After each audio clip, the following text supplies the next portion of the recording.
Order भी same है, उनके अंदर जो एंट्रीज हैं वो भी क्या है, सेम है। तो आपने इसको इस तरह डिनोट करना है। तो इक्वल मैट्रिक्स को किस तरह डिनोट किया जाता है, इस तरह कि ए इक्वल टू द बी, कि ये दोनों क्या हैं, इक्वल हैं। इसी तरह लेफ्ट टू राइट साइड क्या है, इक्वल है। This is a equal matrix. ये है डेफिनेशन इक्वल मैट्रिक्स की। तो अब हम बात करते हैं एक्सरसाइज 1.1 का question number 3। Most important question है पेपर के हवाले से, तो इस पे ज़्यादा फोकस कीजिएगा।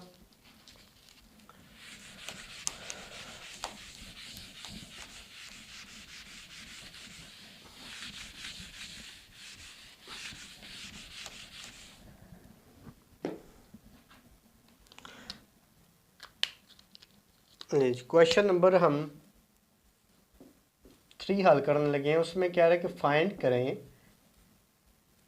ए B C and D which are the satisfy matrix. तो आपको मैट्रिक्स दे दी, तो वो कह रहा है ए बी सी और डी फाइंड करो। तो सवाल देखिएगा वो इक्वल होगा।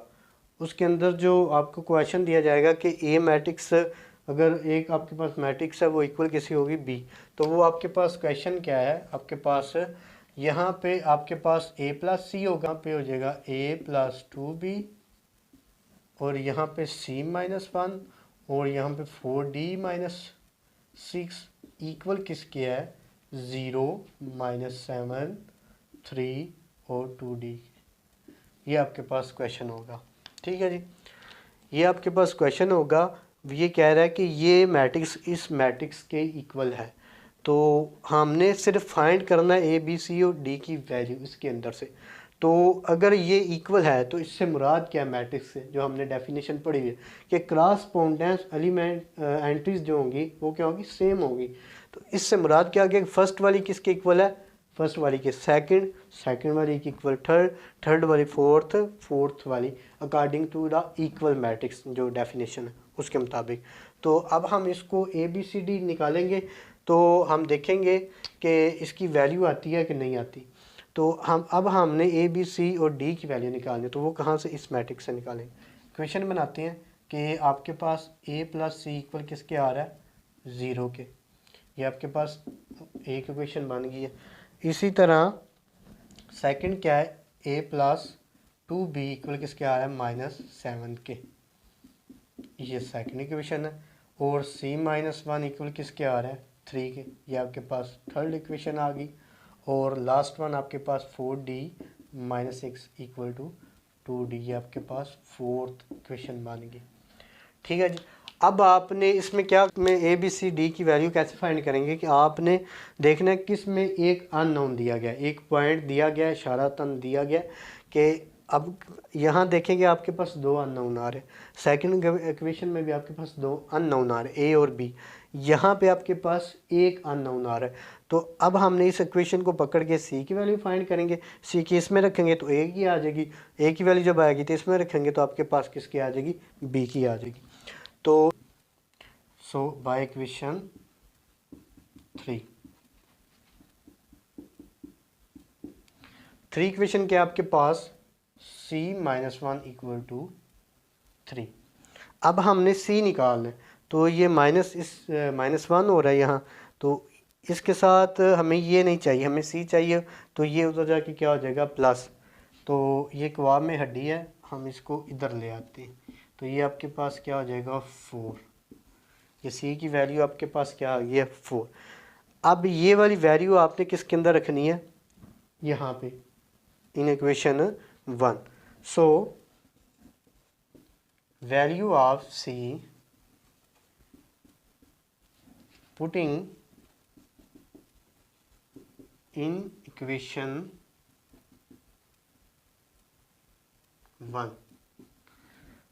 1 इक्वेशन ये है, a plus c equal to 0। तो c की वैल्यू क्या निकली है, 4।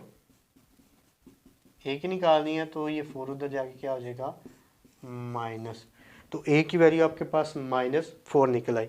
इसी तरह अब हमने क्या निकालना है, a की, c की भी मिल गई और a की भी। अब a यहाँ पे पड़ा हुआ अननोन, तो by equation so also value of A putting in equation 2। Equation 2 आपके पास क्या है, a plus 2b equal to -7। अब ये देखिए हमने यहाँ से b निकालना है और आल्सो हम फाइंड कर चुके हैं कि a की वैल्यू -4 है, तो a की जगह हम क्या रखेंगे -4, यहाँ 2b इक्वल टू -7। अब ये 4 माइनस हो रहा है, उधर जाके क्या हो जाएगा प्लस, 2b इधर ही रहेगा और यहाँ क्या आ जाएगा -3। माइनस क्यों आया, क्योंकि बड़ी रकम के साथ माइनस है। यहाँ 2b, तो ये b और 2 इनका आपस में रिलेशन क्या है, मल्टीप्लाई का, दोनों आपस में मल्टीप्लाई हो। जब रिलेशन तोड़ेंगे तो ये उस तरफ जाके क्या हो जाएगा, डिवाइड हो जाएगा। तो ये आपके पास किसकी वैल्यू निकल आई है, b की। a की आ गया, b की आ गया और c की आ गई। अब हमारे पास ये d की वैल्यू है। अब ये देखें यहाँ भी d है और यहाँ पे भी d है। अब हम इन d को इकट्ठा कर लेंगे और जो बगैर d के उसको अलग कर लेंगे। तो बाय इक्वेशन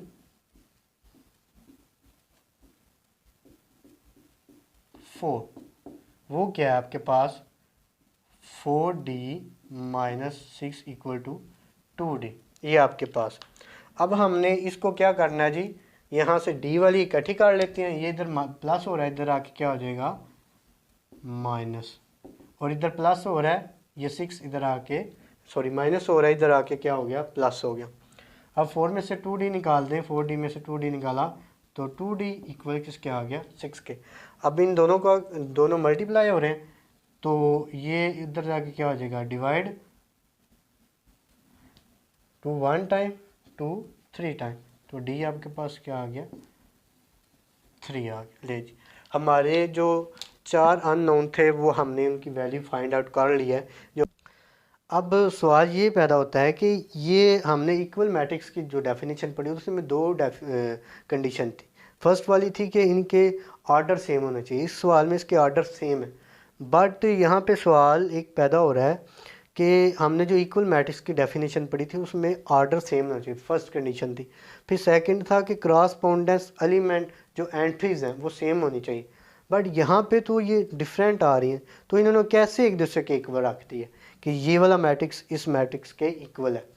हमने इनकी वैल्यू तो निकाल ली है बी सी और डी की इक्वेशन बना के, लेकिन सवाल जो पैदा हो रहा है कि ये जो आपके पास अननोन नंबर आ रहे हैं, यहाँ पे अननोन है, यहाँ पे नंबर आ रहे हैं, रियल नंबर हैं, होल नंबर हैं, तो ये इनकी एंट्रीज तो सेम होनी, इन्होंने इक्वल क्यों रखी हुई हैं।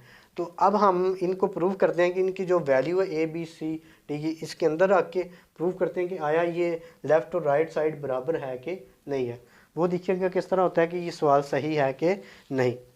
ये आपने जो है ना पेपर में इसको इतना ही हल करना है, ए बी सी और डी की वैल्यू आपने निकाल लेनी है। तो इसको हम अपनी तसल्ली के लिए सेटिस्फाई करते हैं कि ये इक्वल मैट्रिक्स है कि नहीं है। अब हम इनकी वैल्यू लिख लेते हैं ए बी सी डी की। ए हमारे पास क्या निकला है, ए हमारे पास -4, बी हमारे पास क्या निकला है जी -3/2, और इसी तरह सी हमारे पास 4 निकला है और डी हमारे पास क्या निकला है 3।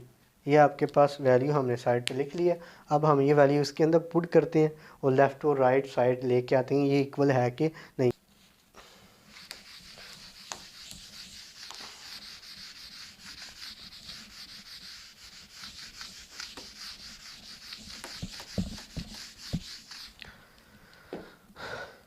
हाँ जी स्टूडेंट, अब हमने ये वाली वैल्यू इसके अंदर रखनी है और लेफ़्ट और राइट साइड देखनी है क्या इक्वल आ रही है कि नहीं आ रही।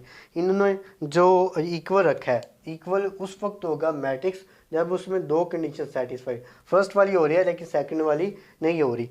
तो सेकंड वाली कैसे होगी कि आपने ये जो वैल्यू निकाली है ए बी सी डी की, इसके अंदर पुट करेंगे तो लेफ़्ट और राइट साइड आपस में इक्वल हो जाएगी, तो आप कह सकते हैं कि this is a equal matrix.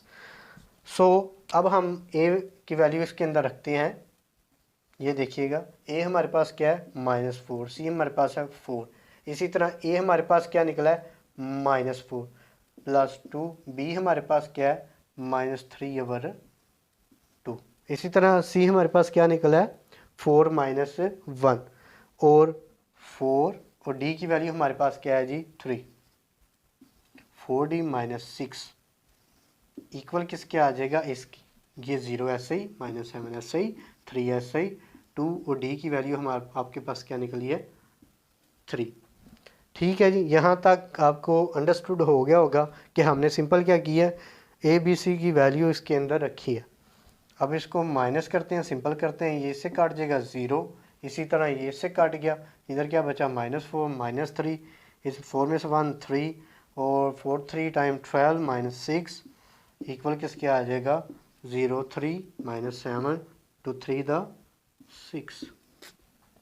ठीक है स्टूडेंट, अब ये देखें अगला स्टेप क्या होगा, 0 3 ऐसे ही आ जाएगा, ये दोनों आपस में दोनों के साथ माइनस है, अमल क्या होगा, अमल इसमें जो होगा वो प्लस का होगा, तो ये क्या हो जाएगा 7 माइनस ऐसे ही, 12 में से -6 निकला तो आपके पास क्या आ जाएगा 6, तो यहाँ आपके पास क्या आ जाएगा 0 -7 3 एंड 6।